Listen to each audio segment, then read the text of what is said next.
दिए जाएंगे। चुनावी बेला में एक बार फिर बाहुबलियों की धमक सुनाई देने लगी है। जहां नीतीश ने 3 बाहुबलियों को चुनावी मैदान में उतारा है, तो वहीं आरजेडी ने बाहुबली मोहम्मद शहाबुद्दीन के बेटे उसामा साहब को रघुनाथपुर विधानसभा सीट से टिकट देकर बड़ा सियासी संदेश दिया है। बिहार की राजनीति हमेशा से ही अपने रंगीन और डरावने इतिहास के लिए जानी जाती रही है। अपराध और राजनीतिक दबदबे का मेल यहां के कुछ नेताओं की पहचान रहा है। ऐसे में नेताओं को आम बोलचाल में बाहुबली विधायक कहा जाता है, लेकिन सवाल ये उठता है कि प्रत्याशी की बाहुबली वाली जो छवि है उसका मतदाताओं पर आखिर कैसा असर पड़ता है और क्या वाकई में सीधा असर पड़ता है, वो हम आपको आज इस बुलेटिन के जरिए बताएंगे। लेकिन उससे पहले आपको रिपोर्ट दिखाते हैं।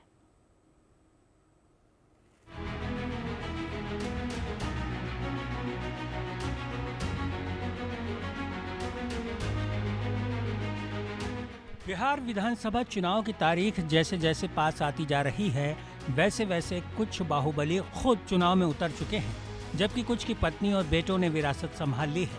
अनंत सिंह, सुनील पांडे से लेकर आनंद मोहन सिंह तक चुनावी समर में कूद चुके हैं, तो वहीं कुछ बाहुबलियों ने अपनी अपनी सहूलियत के हिसाब से अपना अपना खेमा चुन लिया है। 2025 के लिए जेडीयू की लिस्ट में भी 3 बाहुबली हैं। इनको राजनीति की भाषा में कहें तो जेडीयू के उम्मीदवारों की लिस्ट में 3 प्रभावशाली और विवादित छवि वाले नेताओं को उम्मीदवार बनाया गया है।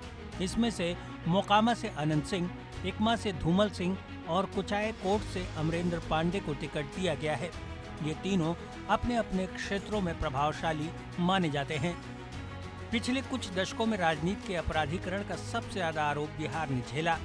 सफेद पोश बाहुबली राजनीति में भी एक्टिव भी हैं। बिहार में कोई भी पार्टी इस आरोप से खुद को बचा नहीं सकती कि उसने दागी और बाहुबली छवि के उम्मीदवारों को टिकट देने में परहेज किया हो।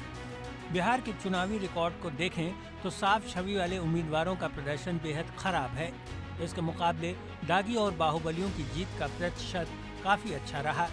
पिछले 15 साल के दौरान हुए चुनाव के आधार पर तैयार साल 2020 की एडीआर यानी एसोसिएशन फॉर डेमोक्रेटिक रिफॉर्म्स की रिपोर्ट के मुताबिक आपराधिक मामलों के आरोपी उम्मीदवारों के जीतने की संभावना बिहार में 15% होती है, जबकि साफ छवि वालों को सिर्फ 5% होती है। उम्मीदवार दागी होने के साथ अगर अमीर हैं तो उनकी जीत की संभावना और ज्यादा हो जाती है।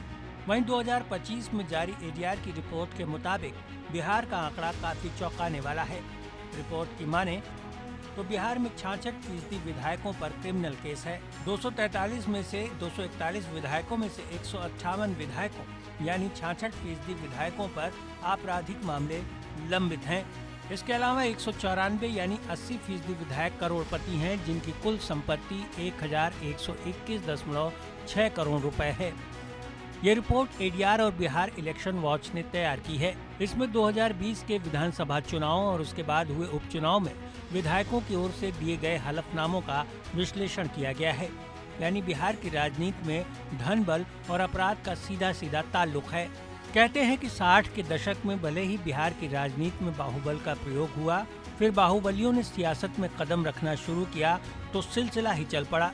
90 के दशक से लेकर 2010 तक बिहार की राजनीति में बाहुबल चरम पर रहा।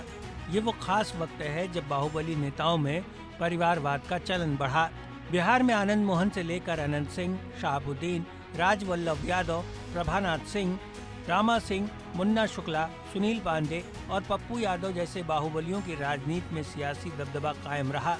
कानूनी शिकंजा कसा, जेल भी गए, लेकिन उन्होंने अपनी सियासी विरासत अपने परिवार को सौंप दी। वक्त बदलने के साथ ही बाहुबलियों की राजनीति भी बदलने लगी है। वहीं इस बार बिहार का चुनाव थोड़ा अलग नजर आ रहा है। बिहार की राजनीति में लगातार बाहुबलियों का प्रभाव कम हो रहा। राजनीतिक दल भी अब टिकट देने से परहेज कर रहे हैं।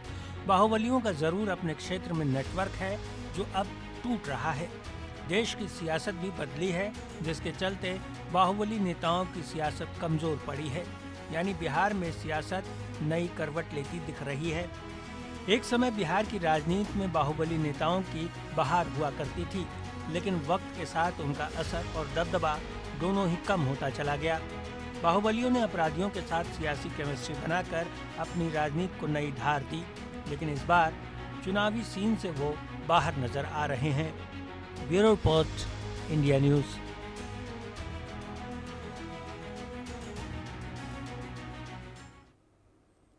तो रिपोर्ट आपने देखी 60 के दशक से लेकर 90 के दशक में बाहुबलियों का दबदबा किस तरीके से चुनाव में देखने को मिला। लेकिन अब एडीआर की रिपोर्ट की बात कर लेते हैं। एडीआर ने 2025 में चौंकाने वाली रिपोर्ट जारी की है, जिसमें बिहार में 66% विधायकों पर क्रिमिनल केस है।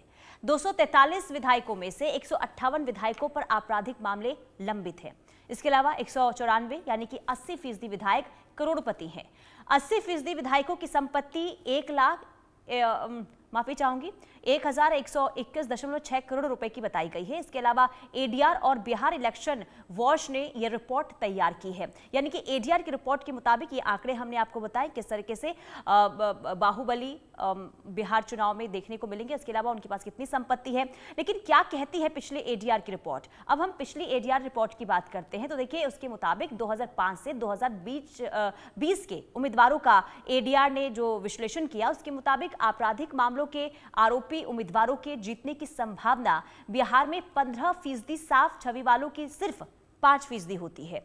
उम्मीदवार दागी होने के साथ अगर अमीर हैं तो उनकी जीत की संभावना और ज्यादा बढ़ जाती है। जिसमें देखिए 10,785 उम्मीदवारों का विश्लेषण हुआ, जिसमें 30% उम्मीदवारों ने खुद पर लगे मामलों की घोषणा की। दागियों में 20% ऐसे थे जिनके ऊपर गंभीर मामलों के आरोप थे और जीत हासिल करने वाले 880 सांसद और विधायकों में 57% पर आपराधिक मामले दर्ज थे। इनमें से 36% पर गंभीर किस्म के आरोप लगे थे। विश्लेषण में यह भी पता चला है कि जीत के बाद दागी उम्मीदवारों की संपत्ति बेतहाशा बढ़ती चली गई है। यानी कि ये जो खुलासा हुआ है ये हमने एडीआर रिपोर्ट के मुताबिक आपको बताया है कि अगर बाहुबली किसी चुनाव में उतरते हैं तो उस चुनाव का आखिर समीकरण किस तरीके से बदलता हुआ नजर आता है और आखिर कितना दबदबा बाहुबलियों का देखने को मिलता है चुनाव में।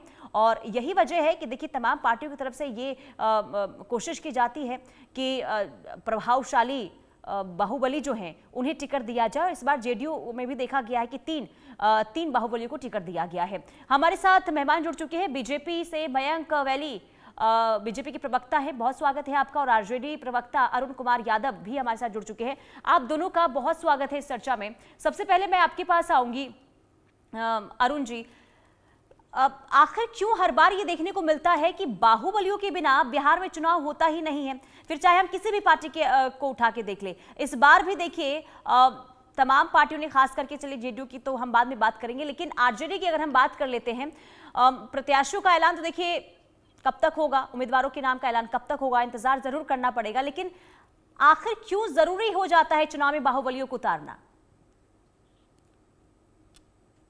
देखिए पुनीता जी, अभी आप पूरा डिटेल बता रही थी। जो स्थिति है उसमें 66% विधायक पर संगीन आरोप है, आपराधिक मामले दर्ज। अगर बिहार सरकार में आप देखेंगे, यहाँ नीतीश भाजपा की सरकार है, नीतीश कुमार जी के कैबिनेट में 34 में से लगता है 29 पर आपराधिक मामले दर्ज। मिनिस्टर की मैं बात कर रहा हूँ। और अभी सूची देख रहे थे, उसमें सबसे अधिक एनडीए ने बाहुबलियों को टिकट देने का काम किया। चाहे अनंत सिंह की बात कर लें, धूमल सिंह की बात कर लें, अमरिंदर पांडे की बात कर लें, कई ऐसे आप देखेंगे। इस तरह की बात है, सत्ता संरक्षित लोग खुलकर संरक्षते हैं और उसके शह पर अपना सत्ता में बने रहते हैं। आप 90 दशक की बात कर रहे थे, 2000 की बात कर रहे थे, 2005 की बात कर रहे थे। आपको याद होगा 2005 में सबसे पहली बार जब मुख्यमंत्री नीतीश कुमार जी ने शपथ लेने का काम किया था 7 दिन के लिए, तो उसमें जितने बाहुबली उस समय जीत कर आए थे इंडिपेंडेंट, सारे बाहुबलियों का उन्होंने सहारा लेने का काम किया। जितने बाहुबलियां आप सूची देख लीजिए। तो सत्ता पक्ष के लोग, जेडीयू भाजपा सबसे अधिक बाहुबलियों का सहारा लेती है। और चूंकि उनके पास कोई मुद्दे हैं नहीं, मुद्दे आधारित वो राजनीति करते नहीं हैं, इधर उधर की बात करके कैन कैन प्रकार सत्ता में बने रहते हैं, जिसके कारण अभी देखिएगा 2 दशक में 70,000 से अधिक हत्याएं बिहार में हो गई नीतीश कुमार जी के राज में। चारों तरफ हाहाकार मचा हुआ है। सत्ता संरक्षित अपराधी पूरे बिहार में मतलब कोहराम मचा रखा है। गाजर मूली की तरह लोग मारे जा रहे हैं। बिहार की राजधानी पटना है, क्राइम कैपिटल बन गया है। यह स्थिति है। लॉ एंड ऑर्डर मानो पूरी तरह ध्वस्त हो चुका है। मतलब 20 साल से गृह मंत्रालय नीतीश कुमार जी के पास है। जितने सत्ता संरक्षित गुंडे हैं, बेलगाम, मतलब समझिए बिहार में अपराधियों की समानांतर सरकारें चल रही है। मतलब पुलिस प्रशासन का खौफ पूरी तरह समाप्त हो चुका है। होना भी स्वाभाविक है। जब अनंत सिंह जैसे अपराधियों को टिकट देंगे तो AK-47 लहराएंगे ही, गोलियां बरसाएंगे ही। तो इस तरह का माहौल है। इसके लिए सत्ता संरक्षित जो सत्ता पक्ष है, एनडीए भाजपा सबसे जिम्मेवार है, और शेष तो बिहार की जनता मालिक है। चुनाव में कोई भी व्यक्ति हो, अब जनता तय करती है। लेकिन अरुण जी, आरजेडी भी इससे अछूता नहीं है। आरजेडी, अगर हम लोकसभा चुनाव की बात करें तो आरजेडी ने भी बाहुबली को टिकट दिया है। नहीं, वो परसेंटेज देखेंगे तो बहुत कम, नहीं के बराबर। सर, आप बता दीजिए ज्यादा हो या कम हो, लेकिन बाहुबलियों का इस्तेमाल तो होता है ना। नहीं, बिल्कुल। अभी देखिए ना सूची, हम लोगों ने भी कैंडिडेट को उतारा है। अब तक आपने तो अभी देख रहे थे, पूरा सूची बता रहे थे, जेडीयू में कितने, बीजेपी में कितने, देख लीजिए। नहीं मिलेंगे, नहीं के बराबर। अच्छे लोगों को उम्मीदवार बनाया जा रहा है। साफ सुथरी छवि वाले को बनाया जा रहा है। पढ़े लिखे नौजवानों को टिकट दिया जा रहा है। नहीं खोले तो अभी तो कहा भी नहीं जा सकता है ना कि आरजेडी। नहीं, बिल्कुल नहीं। पत्ते कैसे? आज अंतिम फर्स्ट फेज का, आज नामांकन की तिथि अंतिम दिन है। तो पूरे जो फर्स्ट फेज में जिनको लड़ना था, हम लोगों ने जो है सिंबल देने का काम किया। तमाम लोगों ने नामांकन करने का काम किया।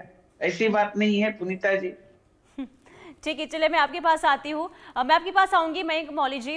आखिर क्या वजह बिहार में हम देखते हैं कि तमाम पार्टियां, देखिए अगर हम बीजेपी की बात कर लेते हैं, और अभी हाल ही में देखिए जेडीयू ने प्रत्याशियों के नाम का ऐलान किया, जिसमें 3 बाहुबली नेता हैं जिन्हें टिकट दिया गया है। क्या साफ छवि बेदाग छवि वाली नेताओं को टिकट नहीं दी जा सकती है क्या? मैं आपके सवाल पे बाद में आऊंगा। पहले मैं जरा राजद के साथी का जवाब दे दूं, जो कि अपने आप में बड़ा हास्यास्पद और कहिए अग्राह्य था बिल्कुल बिहार की जनता के लिए। अब देखिए, जैसे बिहार में मैं बताऊं तो अपराध की जो गंगोत्री है ना, उसका उद्गम स्थल जो है लालू प्रसाद यादव जी का घर है, और वो उनके कैडर में जाकर के बाद में समाहित होता है। उसके पीछे रीजन है, लालू प्रसाद यादव जी जो खुद कहिए कि सजा याफ्ता पंजीकृत अपराधी हैं अलग अलग मामलों में। अब तो खैर पूरा परिवार श्री 420 का कन्विक्शन झेल रहा है, जिसमें कि अभी लैंड फॉर जॉब हो या IRCTC हो। और ये जो गिना रहे हैं कि मेरी कमीज तुम्हारी कमीज से सफेद कैसे वाला, बिहार अभी भूला नहीं है। सैयद शहाबुद्दीन जिसके ऊपर आतंक के आरोप लगे और जो जेल में है, जिसने दम तोड़ा, सैयद मोहम्मद तस्लीमुद्दीन जिसके कि इसके नेता जाकर के, इनके नेता जो है जाके अपने कैडर को के अंदर जोश भरने के लिए स्टेज से, जिसको कि भारत के कानून ने सजा दी और जब तक वो जिंदा रहा वो जेल में रहा, उसके लिए नारे लगवाते हैं कि शहाबुद्दीन साहब अमर है। और आज उसके बेटे को टिकट दिया गया है, और आज रिपोर्ट देख लीजिए, उसके बेटे की स्थिति ये है कि उसके पोस्टर उसके खिलाफ लड़ने वाले लोगों को बांध करके ले जाके अपने घर में पीटा जा रहा है। और बाकायदा इनके कैडर बिहार के लोगों को धमका रहे हैं कि लालू प्रसाद यादव की जब सरकार आएगी तो तुमको देख लेंगे। ये जो इनके कैडर के अंदर जो हर चुनाव के पहले एक जोश और बाल आता है ना, जो अपने सत्ता खोने के कारण जो कहिए जो आज ये बेरोजगार बैठे हुए हैं, बिहार में संगठित अपराध का कहिए समूल नाश किया जा चुका है। अगर कहिए निजी दुश्मनी के कुछ एक अगर आंकड़े छोड़ दिए जाए तो एक जो गैंग वॉर वाली स्थिति हुआ करती थी, उस पे बिहार ने लगभग काबू पा लिया है। और ये बड़ी बातें कर रहे थे मैम, अगर आप लास्ट वाले आंकड़ों पे अगर आए तो लास्ट चाहे लोकसभा चुनाव हो या कहिए पिछला वाला विधानसभा चुनाव हो, राजद के 38% उम्मीदवार थे जिनके ऊपर सीरियस मामले थे, जिसमें हत्या हो गई, बलात्कार हो गया अब कई रंगदारी हो गया, और यहाँ तक कि आतंकी के मामले भी जो थे कुछ के ऊपर लंबित थे, जिनको इन्होंने पिछली बार टिकट दिया था। और अभी का ही अगर मैं बता दूं मैम, तो 7 इनके पहले चरण में जिनके नाम आए हैं, उनमें से 7 ऐसे लोग हैं जिनके ऊपर आपराधिक मामले हैं स्वयं तेजस्वी यादव को लेकर के, जिसमें मैं इनको 2-4 नाम दिला देता हूं अरुण भाई को। जिसमें एक है मुन्ना यादव मीनापुर, ओसामा साहब रघुनाथपुर, जो शंभुनाथ यादव ब्रह्मपुरा, विराट सम्राट शेखपुरा, विश्वनाथ यादव बेलागंज, निरंजन राय गायघाट, भाई वीरेंद्र मनेर और स्वयं तेजस्वी यादव राघोपुर से। तो ये जो बातें चल रही है ना कि दूसरे के ऊपर आरोप लगा रहे, मैंने जैसे शुरू में कहा, बिहार ने वो दौड़ तरफ वापस कभी नहीं जाना चाहता है। तो ये जो अपराध की जो गंगोत्री चलाने वाले, जो सीएम हाउस में अपहरण की राशि तय करने वाले, आपको वो दौर याद होगा जब लालू प्रसाद यादव जी के यहाँ जब मुख्यमंत्री राबड़ी देवी जी का काल था और जंगल राज जो अपने चरम पे था, डॉक्टर उठाए जाते थे, डॉक्टरों के बच्चे उठाए जाते थे, व्यापारी उठाए जाते थे, क्या बोला जाता था उनसे, जरा उनको थोड़ा कुछ दे दीजिए। लड़कों ने काफी मेहनत की थी और अपने पकड़ जो है, यानी कि जो उसको अपहरण करके लाया गया उसको ले जाइए। तो सीएम हाउस से कम जो अपहरण की राशि तय करने वाले और जो नेगोशिएशन चलता था, वो सारी चीजें अब बिहार में कभी नहीं देखी जाएंगी, क्योंकि उनका समूल नाश किया जा चुका है। और जैसे मैं आपको बता दूं कि राजद में, जिसको कि अगर मैं सार्वजनिक भाषा में कहूं तो क्रिंज एलिमेंट बोलिए, चाहे राउडी एलिमेंट बोलिए, और अगर बिहार की भाषा में कहूं तो वहां पे नेता नहीं पाए जाते हैं। वहां पे 3 कैटेगरी होती है, लफुआ, मध्य लफुआ और वरिष्ठ लफुआ। उसके बाद उनका कहिए शीर्ष नेतृत्व में उनको शामिल किया जाता है। तो पहले उनको एक प्रोसेस से गुजर के आना पड़ता है, जो कि कहिए अपराध की गंगोत्री, जैसे मैंने कहा था, उसकी शुरुआत ABCD अपराध की सिखाई जाती है। जब वो कहिए उसमें प्राइमरी, इंटरमीडिएट और जब एडवांस कोर्सेज में जब उनका कंप्लीशन हो जाता है, उसके बाद उनको कहिए राजद का शीर्ष नेतृत्व मिलता है। तो ये ना बोलें कि अपराध जो है और अपराधी और बाहुबली के ऊपर राजद के ऊपर से शोभा देना वो वैसा ही है जैसे बिल्ली को दूध की रखवाली देने के बराबर है। अरुण कुमार जी जवाब दीजिए, बहुत गंभीर आरोप लगाए गए हैं आप पर। जी नहीं, ये लोग तो देखिए, नीतीश कुमार जी ने ही कहा था बीजेपी का मतलब बड़का झूठा पार्टी। बीजेपी का चाल, चरित्र, चेहरा देश के सामने है, ये कहने की जरूरत नहीं है हमें। और किस तरह के कैरेक्टर के लोग भारतीय जनता पार्टी में हैं, संघ में हैं, ये हमें कहने की जरूरत नहीं, पूरा देश और प्रदेश की जनता जानती है। इसीलिए चोर तो नहीं है ना, चारा चोर। अरे सुन लीजिए ना मोइली जी, देखिए कितना पिन लग गया, कितना आपको याद बर्दाश्त नहीं हुआ। मैं सुन रहा था, क्योंकि मैं इसलिए सुन रहा था। सुन लीजिए ना, मैं बोलिए पुनीता जी, मैं इसलिए सुन रहा था कि ये मनगढ़ंत बातें बोल रहे थे, लेकिन इनको सुनने की क्षमता नहीं है, क्योंकि मैं सच बोलता हूँ। सच कोई बर्दाश्त नहीं कर सकता है ना। सच सुनने की ताकत सब में नहीं होती है। तरीपार सब नहीं हो सकता है, तरीपार नहीं हो सकता है। देखिए राजनीतिक इतिहास में पुनीता जी आप देखे होंगे, भारतीय जनता पार्टी का राष्ट्रीय अध्यक्ष ऑन कैमरा पैसा लेते हुए पकड़ाया, भ्रष्टाचार करते हुए पकड़ाया, जेल गया। कहने की जरूरत है, चंदा देकर धंधा देने का काम किया, मंदिर का जो चंदा का पैसा है वह खाने का काम किया। ये लोग हैं बिहार में 3300 करोड़ का सृजन घोटाला, शौचालय घोटाला, पैखाना खाने का ये लोग काम किया, समझे ना। तो ये पुनीता जी, नीतीश सरकार में अभी मैंने कहा ना, सरकार में कैबिनेट की मैंने बात किया, 34 में 29 पर भ्रष्टाचार के आरोप, अपराध के आरोप। आपके तो नेता के सब परिवार के आरोप हैं, पूरा परिवार बेल पे रिहा है। क्या बातें करते हैं आप? आपके मुंह से शोभा नहीं देता। आप तो पढ़े लिखे आदमी है सर। सारा छाप के तरह क्यों बात करते हैं? पढ़े लिखा भारतीय जनता पार्टी के राष्ट्रीय प्रवक्ता हैं, ऐसे सड़क छाप के तरह बोलते हैं, कहते विश्व स्तरीय पार्टी है भाई। मैंने सर आपको कहा आप पढ़े लिखे, आपके नेता पढ़े लिखे नहीं है सर। सुन, लफुआ तक कहा। अरे भैया, आसाराम के चेले, आप क्या कहेंगे? बलात्कारियों का सारा जमावड़ा वहां है। आपने देखा बताइए, जिसका पूरा परिवार, दीदी जी, मम्मी जी, पापा जी, ये करने की जरूरत है। भारतीय जनता पार्टी का कैरेक्टर क्या है? आरक्षण चोर, संविधान विरोधी, वोट चोर, सारे बेल पर यहाँ है सर। क्या बातें करते हैं आप? अरुण जी शिक्षाविद हैं, जिसकी आपके नेता तो 9वीं फेल है सर। आपके नेता तो 9वीं फेल है, आप तो पढ़े लिखे आदमी हैं।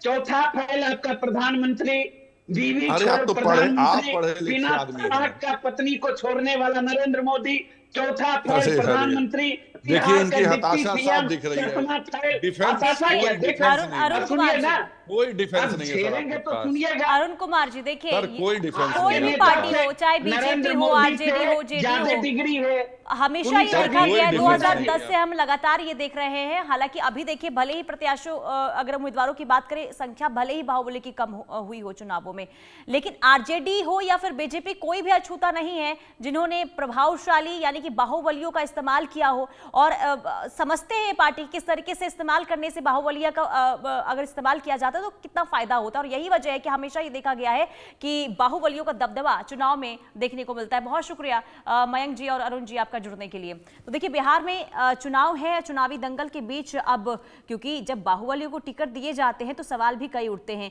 कि क्या बाहुबलियों के बिना चुनाव नहीं हो सकता? क्या जिनकी साफ छवि है, क्या उन्हें टिकट नहीं दिया जा सकता? और हालांकि अगर हम पिछले चुनाव को देखें या फिर अभी जो उम्मीदवारों की घोषणा की गई है, अगर हम उन उम्मीदवारों की लिस्ट उठाकर देखें तो बाहुबलियों का जो दबदबा है वो हर बार चुनाव में देखने को मिला है। हालांकि धीरे धीरे अब बिहार चुनाव की जो तस्वीर है वो भले ही बदलने जरूर लगी है, लेकिन इस बार भी बाहुबलियों को चुनावी मैदान में उतारा गया। खास करके जेडीयू की हम बात करें तो 3-3 बाहुबलियों को टिकट इस बार जेडीयू की तरफ से दिया गया है। इससे पहले भी यानी कि लोकसभा चुनाव में आरजेडी ने भी देखिए टिकट दिया था, और बीजेपी की ओर से भी बाहुबलियों को टिकट दिया गया था, जेडीयू की तरफ से भी दिया गया था। और सवाल ऐसे में ये उठता है कि क्या बिना बाहुबलियों के बिहार में चुनाव संभव नहीं है क्या? और आखिर क्या कितना असर ये बाहुबली चुनाव में डालते हैं? और एडीआर की रिपोर्ट की अगर हम बात करते हैं तो जो आंकड़े सामने आए हैं वो वाकई में चौंकाने वाले हैं। एडीआर की रिपोर्ट में ये खुलासा हुआ है कि 2020 में जो विधानसभा चुनाव हुआ था उसमें 15% ऐसे विधायक थे जो बाहुबली थे और उन्होंने जीत भी हासिल की है। हालांकि कम यानी कि बेदाग छवि वाले से 5% ऐसे विधायक थे जिन्होंने जीत हासिल की है। यानी कि धनबल हो या फिर आपराधिक छवि वाले जो बाहुबली होते हैं उनका असर बिहार चुनाव में देखने को मिलता है। और यही वजह है कि तमाम पार्टियों की तरफ से उन्हें चुनावी मैदान में उतारा भी जाता है, जिसका असर भी देखने को मिलता है। तो बाहुबलियों से क्या बिहार बदलेगा, ये भी बड़ा सवाल है, क्योंकि देखिए आपराधिक हिंसा लगातार जिस तरीके से बढ़ती हुई नजर आती है, कानून व्यवस्था को लेकर जिस तरह के सवाल उठते रहे बिहार में, और इसके